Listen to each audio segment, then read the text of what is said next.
कृष्ण हरे कृष्ण हरे कृष्ण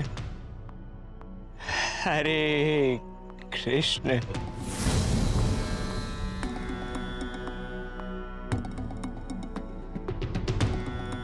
हरे એ હમણાં कृष्ण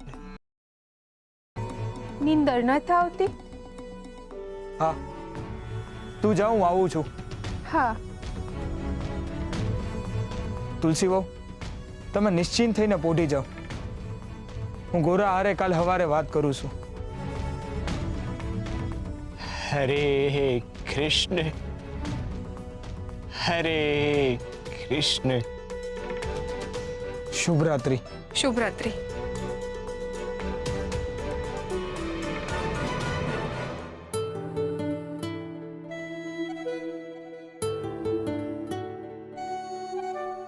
हरे कृष्ण हरे कृष्ण ભગત, हरे कृष्ण ભગત, હા ખૂબ મોડું થઈ ગયું છે. હાલો ઊંઘવા આટો. હા તમે જાઓ, હું થોડી વારમાં આવું છું. હરે કૃષ્ણ.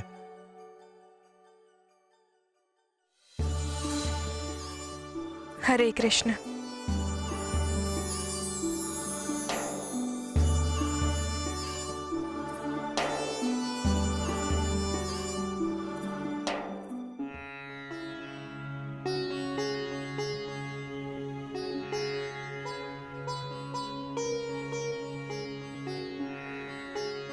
સારું થયું હરી કે ગોરા અહીંયા આવી ગયો.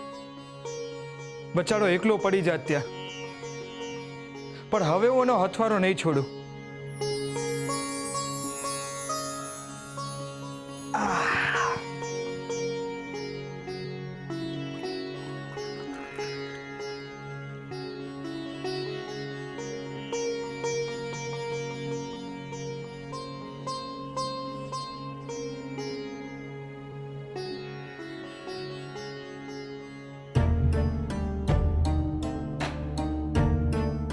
સાંભળો, અરે આ શું છે? ખજૂરનું દૂધ છે. તમને બહુ ભાવે છે ને? લ્યો, પીવો.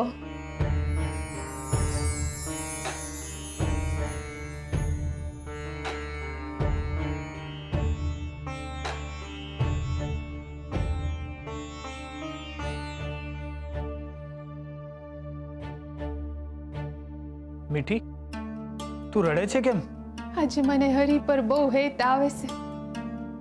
મારા ગયા જન્મના પુણ્યો હશે કેમને મને તમારા જેવા વર આપ્યા છે. તમે કેટલું હેત રાખો છો મારા પર. મન મોટું રાખીને મારા હંધાય પાપ પળમાં માફ કરી દીધા છે. મને તો લાગે છે આ હરીની જ કૃપા થઈ છે મારા પર.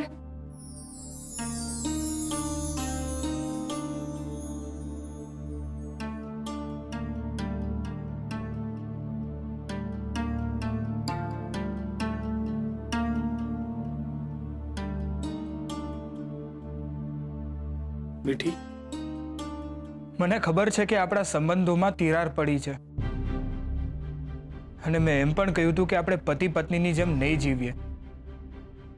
પણ તે આજે ગોરા અને તુલસીને ઘરે લાવીને મારી બધી જ ચિંતા દૂર કરી દીધી. મીઠી, મારાથી ભૂલ થઈ ગઈ. મારા કડવા શબ્દ માટે મને માફ કરી દે. ના, તમે આવું ન બોલશો. આમાં ભૂલ મારી હતી.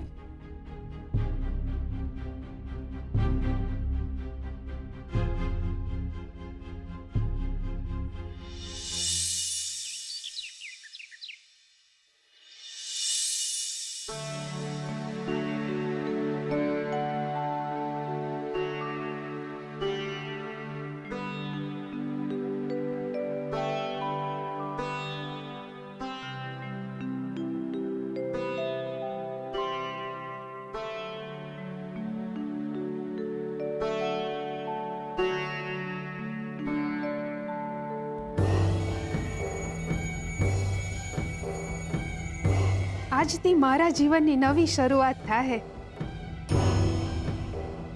બસ ખાલી મારી દરેક સવારમાં આ લોકો અંધારાની જેમ કૂદશે, પણ કાંઈ નહીં, કંઈક પામવા હાટું કાંઈક તો ગુમાવવું પડે ને. હશે ગમે એટલા અંધારા આવે, પણ મારા પેટમાં સૂરજ ઉછળવો જોઈએ.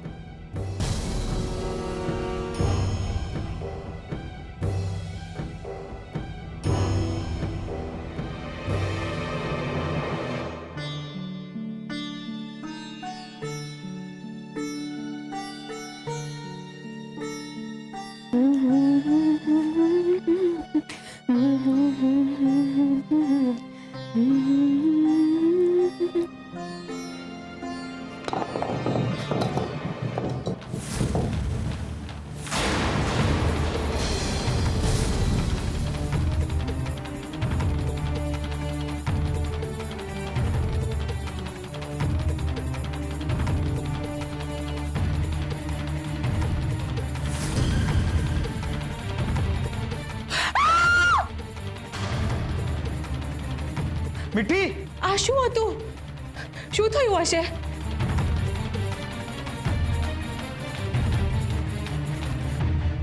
હું થયું શુરાભા? સુરા, હું થયું મીઠી? ભાભી, કોણ છે તો? કેવી રીતે આવી છે? હું થયું ભાભી? મીઠી,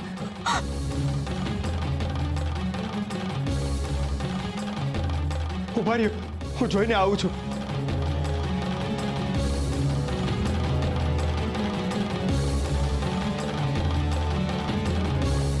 તમે?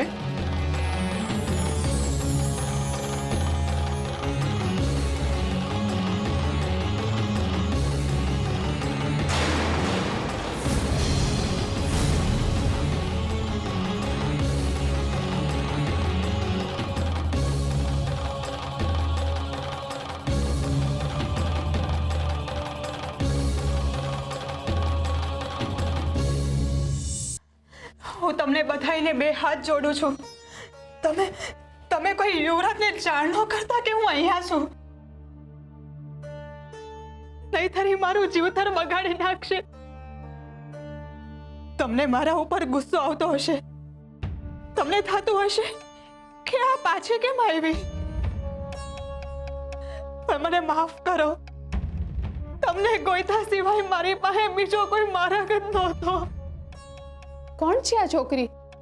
ગોરાબા, આ છોકરી શું કહે છે? અને તમે કઈ રીતે ઓળખો છો આને? હું તમને મારી ઓળખાણ આપું. મારું નામ ગંગા છે. અમારા માટે ભગવાન સમાન છે.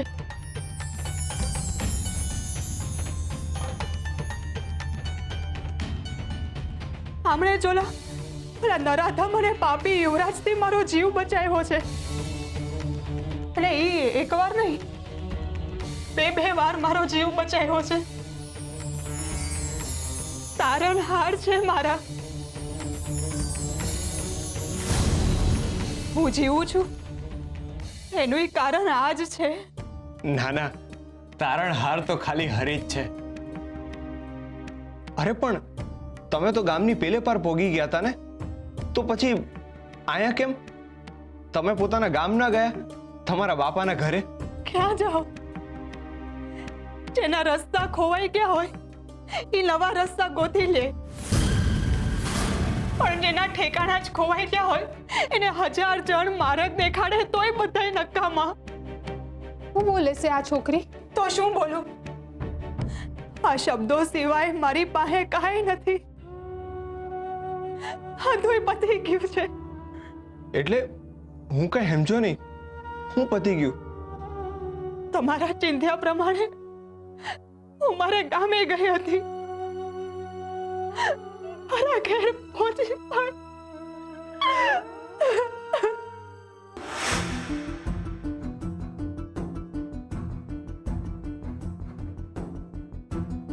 બસ બા, ઉભા રહ્યો.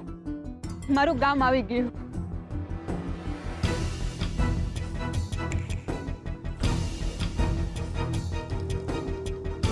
તમારો ખૂબ ખૂબ આભાર ભા. તમે મને મારા ઘર સુધી, મારા ગામ સુધી પોગાડી. સાચવીને જજો.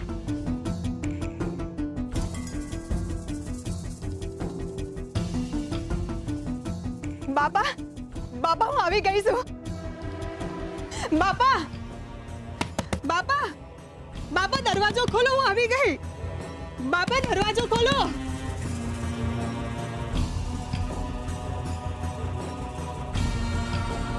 તમે તમે બધા અહીંયા? મારા બાપા ક્યાં છે? અને તમે ધોળા કપડાં કેમ પહેર્યા છે? લ્યો આ તો આવી ગઈ પાછી. આવી ગઈ કે મોકલી દીધી? કાઢી મૂકી હશે. કામ પતે પછી કોઈ કોઈને હુકમ રાખવાનું. આ રાજા મહારાજાનું તો આમ જ હોય ને બેન. પહેલા લઈ જાય અને પછી રસ્તે રજડતી મૂકી દે. આ હું બોલો છો તમે? મહેરબાની કરીને આવા વેણ ન બોલો. તમે બોલો છો એવું કાંઈ નથી થયું મારી હારે. હું ગંગા જેવી પવિત્ર છું. એ તારું નામ છે, પણ નામ અને કામમાં બહુ ફેર પડે. આજ તો યુવરાજ એને લઈ ગયો હશે, પછી કઈ પૂજા કરીને થોડો મૂકી ગયો હશે. ઈ મને લઈ ગયા એમાં મને હું કામ દોષ દ્યો છો? આખા ગામમાં કેટલી છોકરીઓ છે, એમાં એમની નજર તારા પર જ કેમ પડી? અને તારે એમની સામે હુકમ જવું પડ્યું. આપણે સામે ચલીને એમની પાસે જઈએ તો વાક આપણો જ કહેવાય ને. એમાં એનું શું? ભોગવવું તો એ બિચારા એના બાપને જ પડ્યું ને. કેમ હું થયું? મારા બાપા ક્યાં છે? બાપા મરેલા માણસ બોલતા નત. ઝેર પી લીધું તારા બાપે. પોતાની છોકરી આવું કરે એ કયા બાપને ગમે? એમની છાતી પર પગ મૂકીને તું જ ગઈ હતી ને યુવરાજ હારે. આ તમે હું બોલો છો? મારા બાપુ નથી રહ્યા. જે દિવસે તને યુવરાજ ઉપાડી ગયો તો એ જ દિવસે ભગવાનના ઘરે જતા રહ્યા. તે જ એમના જીવતરમાં ઝેર ઘોડ્યું હતું, એટલે એમને ઝેર પીવું પડ્યું.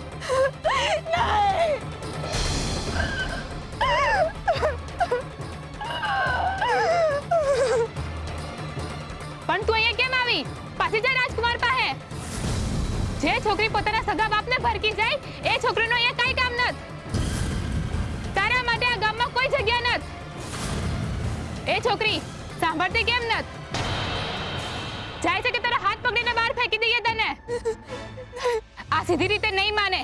પ્રભુભાઈ, આનો હાથ પકડીને એને ગામની બહાર ફેંકી દો. નહીં, મારે ઘરમાં જવું છે. નહીં, મારે ઘરમાં જવું છે. ઘણા ગામમાંથી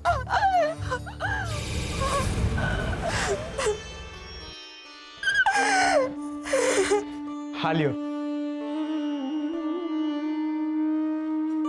પાણી પીઓ.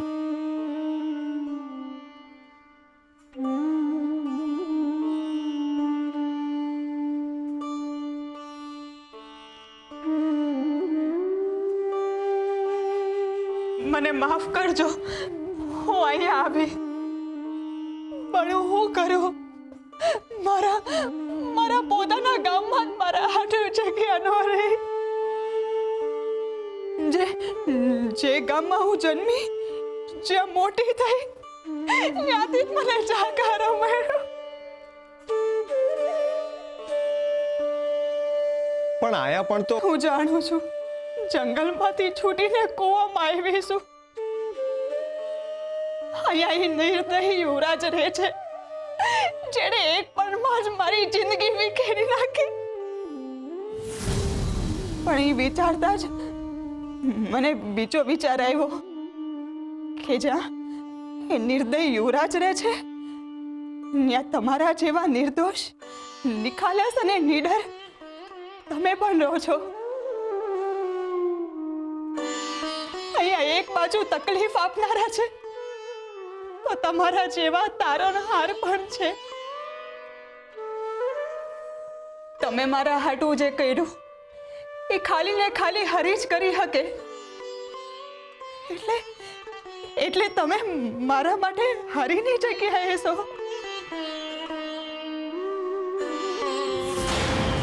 તમે મારો જીવ બચાવ્યો છે. મારા બાપુ હંમેશા કહેતા કે મારવા વાળા કરતા જીવ બચાવનારો હંમેશા મોટો હોય છે. મને ખબર છે મારા ઘરમાંથી મને જાકારો મળ્યો છે, પણ તમારે આંગણેથી મને જાકારો નહીં મળે. પણ તમને મારું ઘર કેવી રીતના ખબર પડી?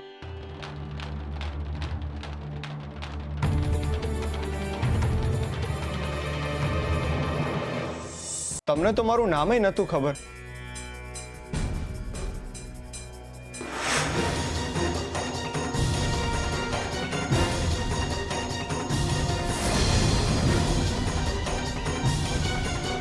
હરે કૃષ્ણ હરે કૃષ્ણ હરે કૃષ્ણ હરે કૃષ્ણ. અરે આ તો એમનો જ અવાજ છે. હરે કૃષ્ણ હરે કૃષ્ણ હરે કૃષ્ણ હરે કૃષ્ણ હરે કૃષ્ણ હરે કૃષ્ણ.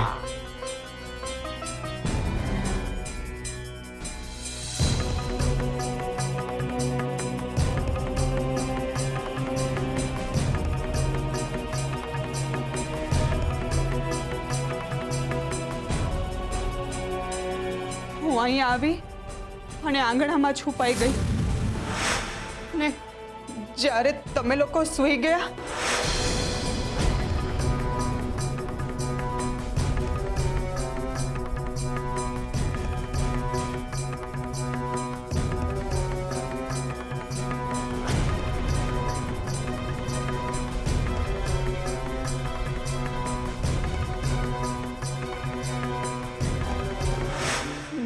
મને આશરો આપશો ને? હું ઘર વિહોણી છું, જો અહીંયા નહીં રહી શકું, હું જીવી નહીં શકું. જો બેન, તારી હંધી વાત સાચી છે, પણ આ અમારું ઘર છે, કોઈ ધર્મશાળા નથી કે બધા દુખિયારા આવે ને આયા રોકાઈ જાય. એ બચારી દુખી છે, ભલે ને અહીંયા આપણી હારે રહેશે તો એનું મન પણ હળવું થશે. અરે એનું મન હળવું કરવા હાટું આપણે તકલીફનો અનુભવ ન કરી શકીએ ને. પણ ભાભી, એ બચારી ક્યાં જશે? એ દુખી છે અને ફસાયેલી પણ છે. જો આપણે એને નહીં સમજીએ તો કોણ સમજશે? આમ કોઈને પણ આપણા ઘરમાં કઈ રીતે રાખી શકીએ? અને આપણે કઈ એવા ધનપતિ નથી. પણ તને વાંધો હું છે મીઠી? આપણા ઘર આંગણે કોઈ દુખિયારો આવ્યું હોય ને તો એને જાકારો ના દેવાય.